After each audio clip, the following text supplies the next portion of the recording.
Hi all, ఈరోజు recipe వచ్చేసి సేమియా ఐస్ క్రీమ్. చాలా సింపుల్ ప్రాసెస్ అండి.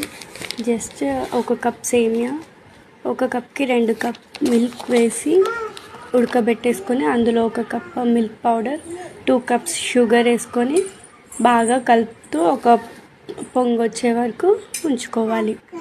ఆ తర్వాత పూర్తిగా చల్లారబెట్టేసి దాన్ని ఐస్ క్రీమ్ మౌల్స్లో కొద్దిగా ఫిల్ చేసేసుకోవాలి.